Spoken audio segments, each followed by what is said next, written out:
अनुदेशकों की नियुक्ति पत्र दिया गया है।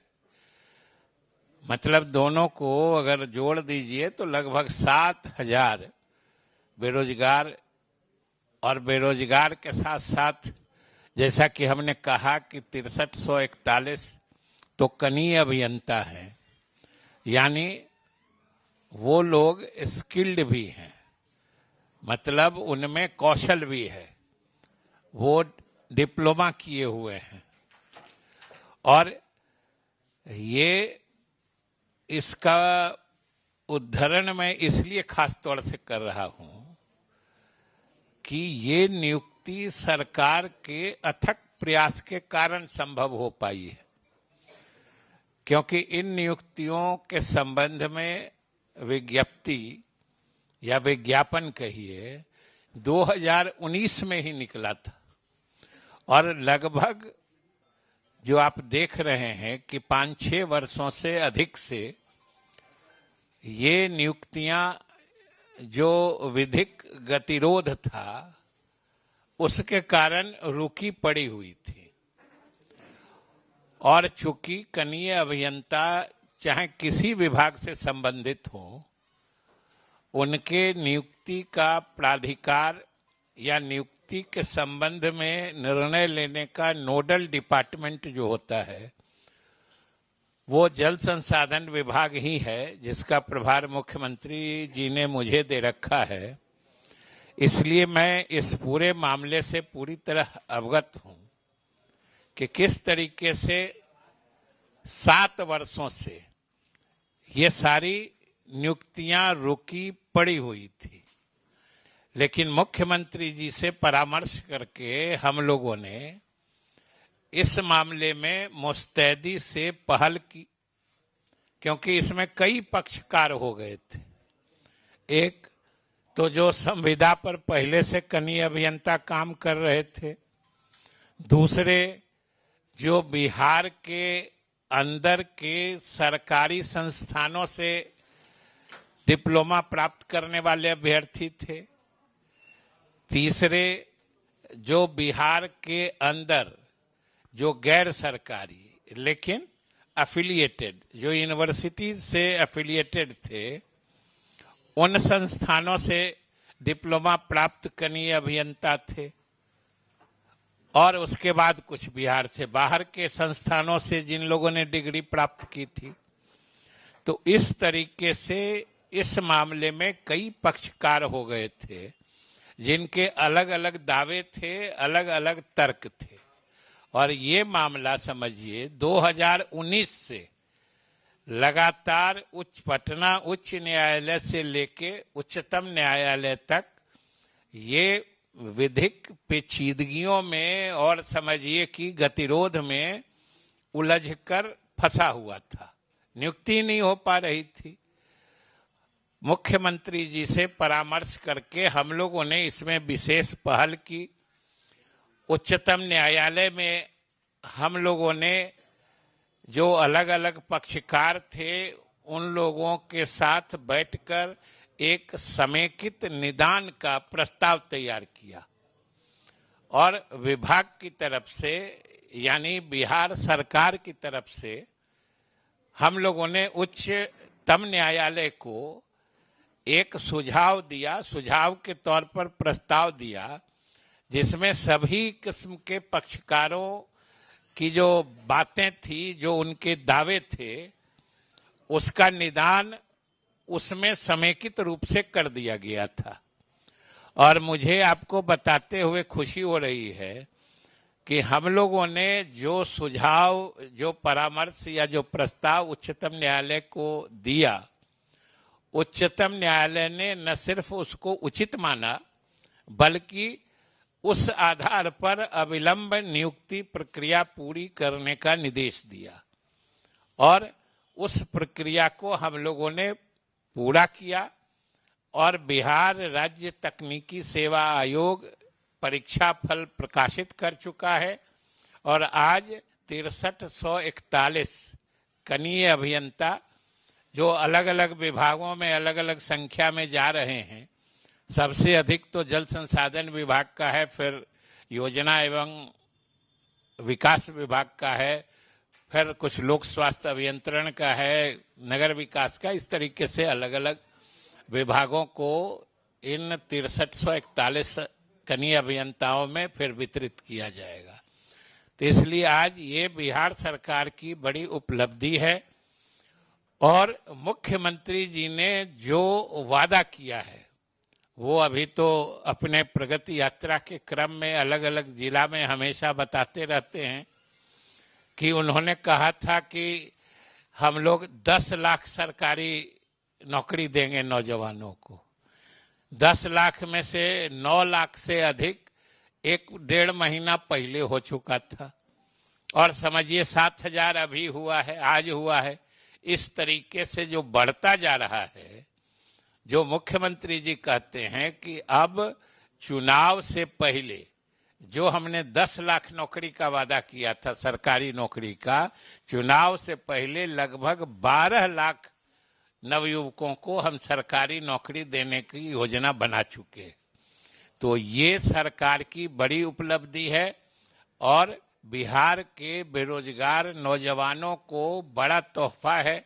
खास तौर से समझिए कि जो पिछले परीक्षा दे के 6-7 वर्षों से हाई कोर्ट सुप्रीम कोर्ट में दौर बेचारे लगा रहे थे, ये बड़ी राहत भरी खबर है। इसलिए हमने सोचा कि आपके माध्यम से बिहार सरकार जो नौजवानों को सरकारी नौकरी देने का पहल कर रही है, ये बात बिहार के लोगों तक भी जानी चाहिए, क्योंकि आप लोग तो देखते रहते हैं, पता नहीं कहां कहां से लोग नौकरी देने का दावा भी करने लगते हैं। कुछ लोग कहते हैं कि हम थे तो नौकरी दिए थे। अब सोच लीजिए कहां है कि नौकरी बंद हो गई है। नौकरी तो सरकार में लगातार दिया जा रहा है और मुख्यमंत्री की घोषणा के हिसाब से दी जा रही है नौकरियां। तो इसलिए ये बात लोगों को अच्छी तरीके से समझना चाहिए कि नौकरियों का वादा नीतीश कुमार ने किया था, नौकरियां नीतीश कुमार ने ही दी है और नीतीश कुमार ही आज भी दे रहे हैं, जो आज भी दिया है और कल भी वही देंगे। बिहार के लोगों को यह भरोसा रखना चाहिए और खास तौर से बिहार के नौजवान इस बात को समझते भी हैं और उनको आशा है तो सिर्फ नीतीश कुमार से, बाकी लोग भटकाने की भले कितने कोशिश कर ले वो सफल होने वाले नहीं है। चलिए,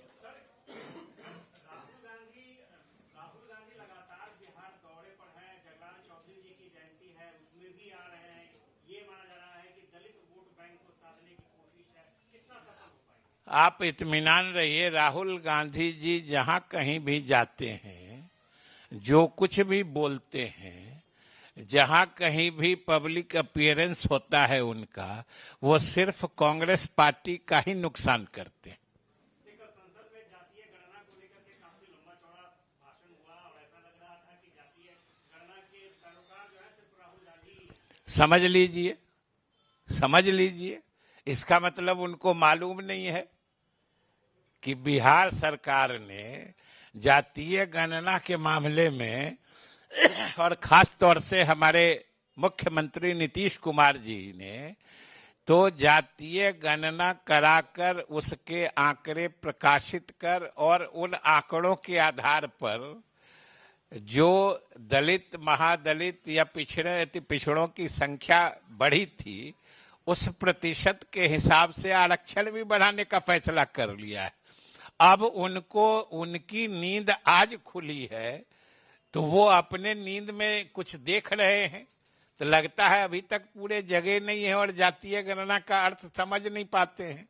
क्योंकि बिहार या छोड़िए देश में अगर कोई ईमानदारी से जातीय गणना की बात करेगा या जातीय गणना की बात करने में वो गंभीर है, जिम्मेदारी से बात कर रहा है, तो वो सिर्फ नीतीश कुमार का नाम उसको लेना पड़ेगा। और अगर नहीं लेता है, क्योंकि बिहार ने ही देश को रोशनी दिखाई है इस मामले में, तो जो नाम नहीं लेता है वो ईमानदार नहीं है। नेता प्रतिपक्ष का एक आरोप है कि आज की तारीख में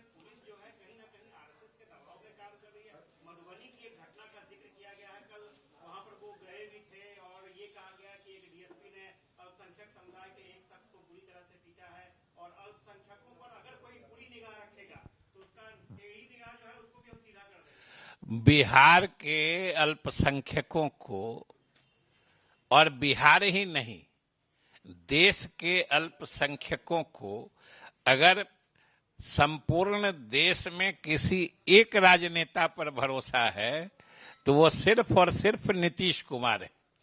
क्योंकि बिहार में जितना अल्पसंख्यकों के हित में काम हुए हैं, नारेबाजी, उनका मनोवैज्ञानिक शोषण करने वाली बहुत पार्टियां हैं, लेकिन उनकी आर्थिक हालत सुधारने के लिए अल्पसंख्यकों में इल्म यानी शिक्षा के प्रचार प्रसार के लिए अगर किसी एक प्रदेश की तरक्की मिसाल बनी हुई है तो वो बिहार है, जिसमें नीतीश कुमार ने अल्पसंख्यकों के हित में इतने फैसले किए हैं कि दूसरे राज्य उसका अनुकरण कर रहे हैं।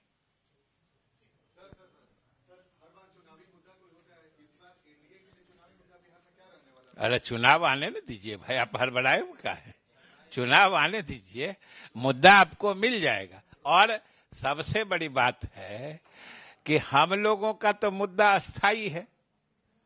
हम लोगों का मुद्दा तो 2005 से ही एक ही है, विकास विकास विकास, और लोगों को अब विकास दिखने लगा है। एक बात बोलिए कि आज किसी विपक्ष के नेता या किसी पार्टी में भी दम है कि जो बोल पाए कि बिहार में विकास नहीं हुआ है?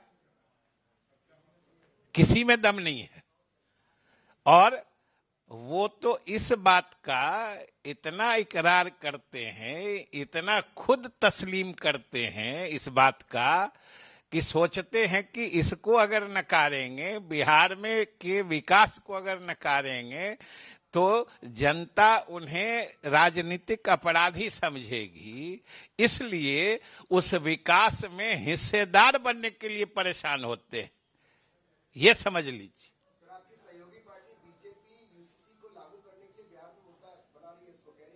कहाँ बिहार में मुद्दा बना रही? आप जबरदस्ती मुद्दा आप खड़ा कर रहे हैं। अपना एजेंडा पीछे रखिए ना, अपना एजेंडा पीछे रखिए। हम बिहार के किसी नेता से नहीं सुने हैं। आप अपना एजेंडा क्यों लागू करते हैं एनडीए पर? चलिए,